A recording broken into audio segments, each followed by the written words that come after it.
Bigan, tandaan po natin na ang mga nangyayari ngayon ay nagsisilbing babala ng Panginoong Diyos para makaiwas o makaligtas tayo sa mas malaking kapahamakang darating. Kapatid na Michael, ano po ang kahulugan kapag nangyari na ang mga sakuna na nagsisilbing babala mula po sa Panginoong Diyos? May sagot ang Biblia, mga kaibigan po namin.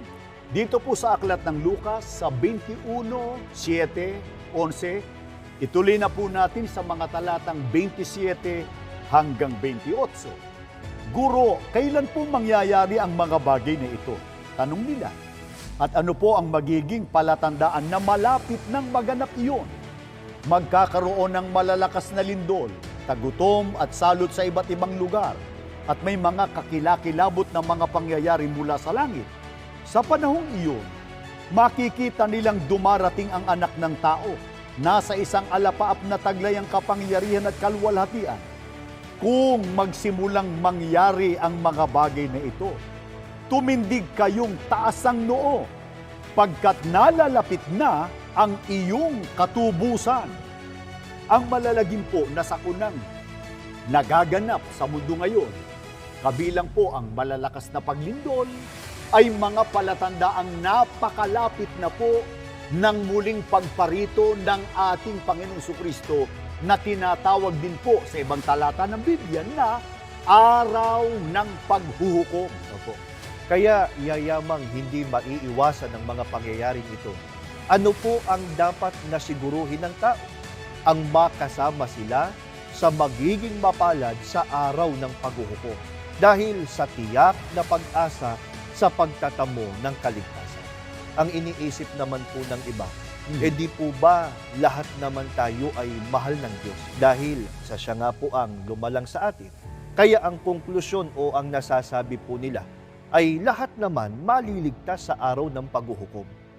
Pero may binabanggit po sa talata ng Biblia, sulat po ni Apostol Pablo, katunayan na siya nga po ang may ibig na ang lahat ay maligtas. Gaya po na nakasulat dito po sa aklat ng unang Timoteo sa 2:3 hanggang 4. Ito'y mabuti at nakalulugod sa paningin ng Diyos na ating tagapagligtas, na siyang may ibig na ang lahat ng mga tao'y mangaligtas at mga kaalam ng katotohanan. Maliwanag po ang sinasabi ng Biblia na ibig o nais ng Panginoon Diyos na ang lahat ng tao ay maligtas. Yun ang nakalulugod sa Kanya. Subalit upang maligtas ang tao, meron pong kondisyon. Ang sabi po sa talata, mga kaalam ng katotohanan. Kaya nga po, napakahalaga na malaman ng tao yung katotohanan para po sa kapakanan ng kanyang kaligtasan, malaman din niya yung babala na ipinagpauna ng Panginoon Diyos at hindi po ito nating dapat na ipagwalang bahala. Ano po yung katotohanan, kapatid na Michael, na dapat pong malaman ng tao para maligtas sa tiyak na kapahamakan pagdating po ng araw ng paghuhukom? Ang tanong natin ay sa atin nang gagaling, pero may sagot na ang Biblia, kapatid na Glenn.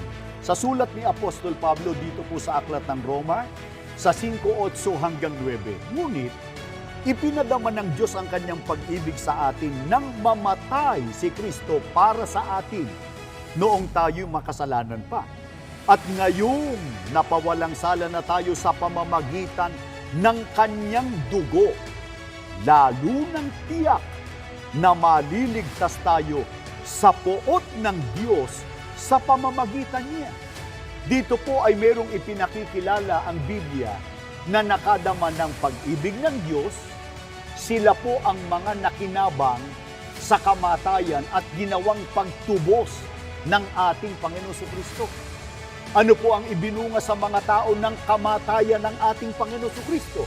Ayon po kay Apostol Pablo, lalo ng tiyak, hindi po nagbabaka sakali, sigurado, lalo ng tiyak na maliligtas tayo sa poot ng Diyos sa pamamagitan niya. Kung gayon, tandaan po natin, hindi po lahat ng umaasa at naghihintay sa muling pagparito ng ating Panginoon Jesucristo ay magiging mapalad at tiyak na maliligtas. Kundi, ang mga nasakop lamang, nasaklaw, ng ginawang pagtubos ng ating Panginoon Kristo sa pamamagitan po ng kanyang dugo.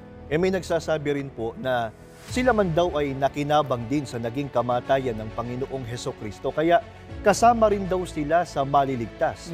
Mabuti po at ipaglingkod po natin sa ating mga taga-subaybay sa pamamagitan po ng Biblia.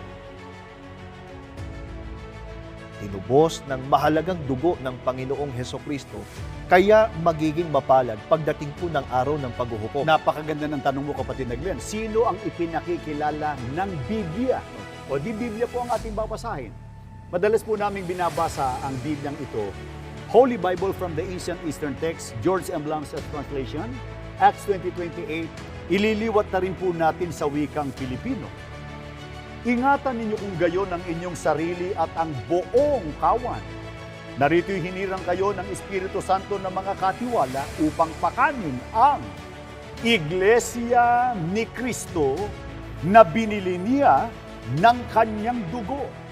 Ayon po sa Biblia, ang binili o tinubos ng dugo ng ating Panginoon Kristo ay ang Iglesia ni Cristo. Naalala ko lang, kapatid na Glenn, pagka binabasa natin itong Acts 20:28, may nagsasabi, bakit daw lagi natin binabasa paulit-ulit itong Gawa 20:28?